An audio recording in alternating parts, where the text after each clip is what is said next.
Paul Heckingbottom cannot keep going back to the squad built by Chris Wilder. Sheffield United in the playoffs don't tend to mix. A big reset next season. More powerful foes enter the fray. Sheffield United are in the midst of a promotion challenge. Can they get the job done? And how important is it that they get it done right now? I will give my take. So in the meantime, why don't you hit the like button, have a listen, and then get yours down there in the comments. The Blades were relegated in 2021, and we all know the way that football is financed and those vast cliff edges. A 3-year parachute payment shaped clock starts ticking the moment relegation is confirmed.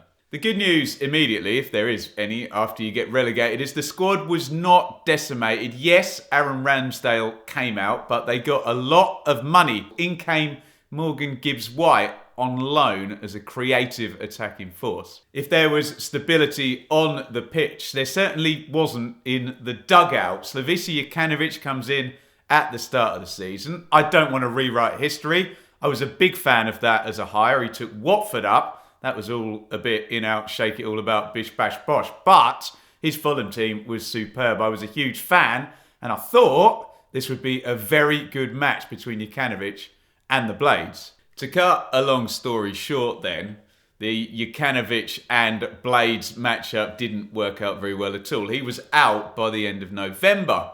The man to replace Jokanovic was Paul Heckingbottom. And once again, I don't want to rewrite history here, be wise after the event.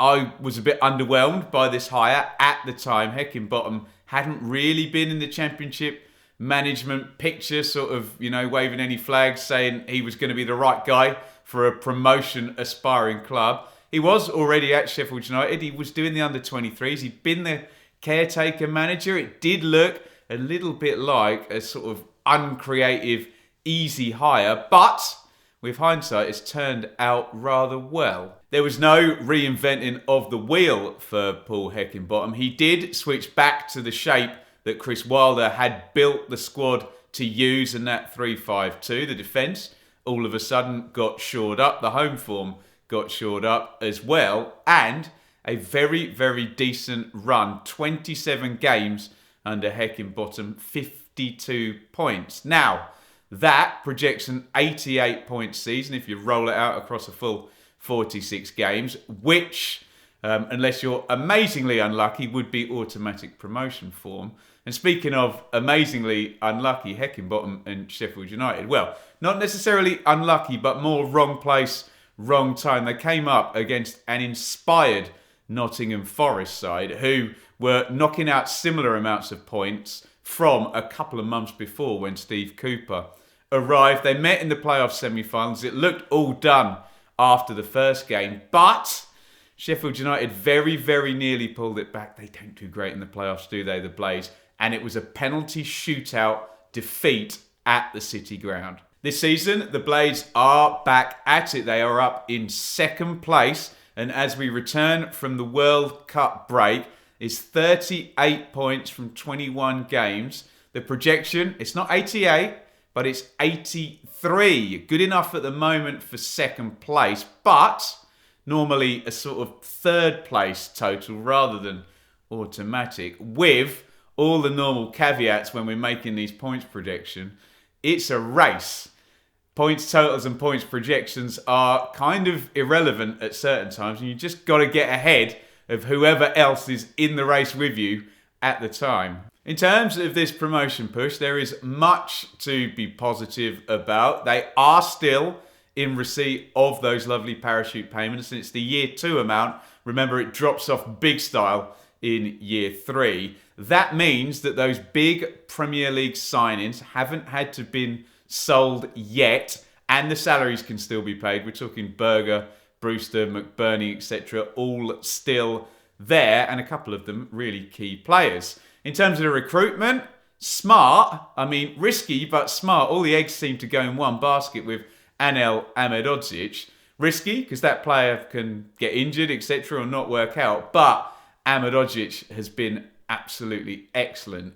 Morgan Gibbs-White was, of course, a big loss, but I think the rise of Iliman and Jai, which we saw the start of last season, in fact, and the return to goals of Ollie McBurney has kind of levelled Gibbs White going out.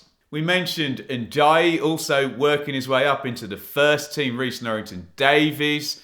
Some loans have come in for a bit of depth. They don't appear to be key players, so to speak, like Gibbs White was last season. And then it is the Chris Wilder guys still doing the business there. John Egan, Ollie Norwood, George Baldock are the three biggest championship minute makers for Sheffield United this season. Another couple of pluses, managerial continuity. Now, don't yell at me. I know that sounds ridiculous on the basis Heckingbottom has only been actually main manager for just over a year, but he's been in the club a long time, and in the Championship, any club that keeps the manager across the pre-season and allows continuity from one season to the next, and that manager gets to the end of the season, tends to have way more continuity than probably 3/4 of the clubs after all the sackings are done.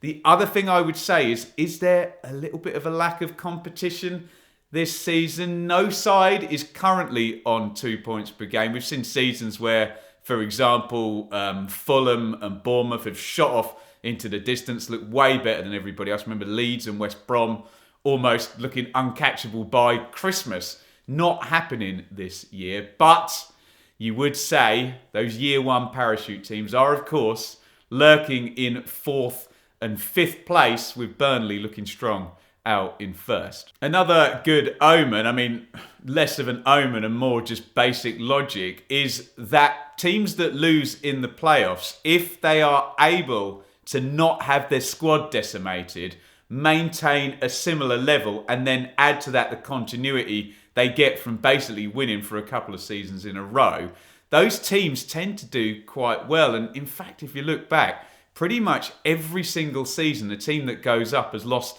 in the playoffs the previous season. Bournemouth last year, Brentford 2021. There were 2 in 2020, Leeds and West Brom. Aston Villa in 2019. Fulham, Jukanovic in 2018. Brighton 2017.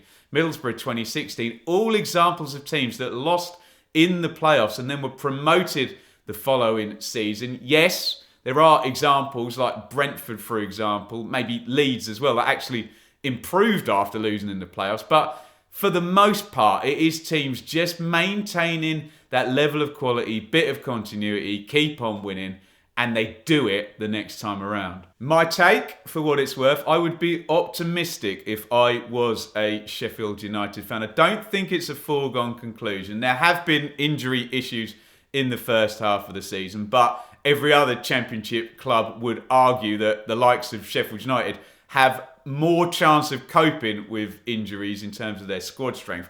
Of course, that core of maybe an Ahmed Odzic or an Egan at the back, Norwood and Jai McBurney up top, those key players, if they can get them out playing most of the games in the remainder of the season, I think there's potential for another level to be reached. And if they can just maintain or just go up that level, you would think promotion is fairly certain. I do think there's work to do though, and it's by no means any kind of foregone conclusion. If things kind of stay as they are with Sheffield United and with their challenges, we'll be looking at a low tide, and it's low-hanging fruit then. If anyone can get 80 points or above, then there's probably a chance of automatic. That obviously opens up the door, and the first people you look at are the year one parachute teams. Watford or Norwich, maybe more chance of Watford at the moment, with Bilic putting a good total together. Year one parachute teams also do tend to freshen up in January, and that might be something that they can do that Sheffield United can't. If it is low-hanging fruit, we could get another Nottingham Forest type situation like last season. There are 25 games to play, 2 points per game across that would add another 50 onto anybody's total. And if it is around 80 points, that does bring a lot of other teams into the kind of conversation. What I would say is it is a bit of a myth, this people coming from nowhere to get into the playoffs. Don't normally come from nowhere, and I think Forest last season were a bit of an exception rather than the rule.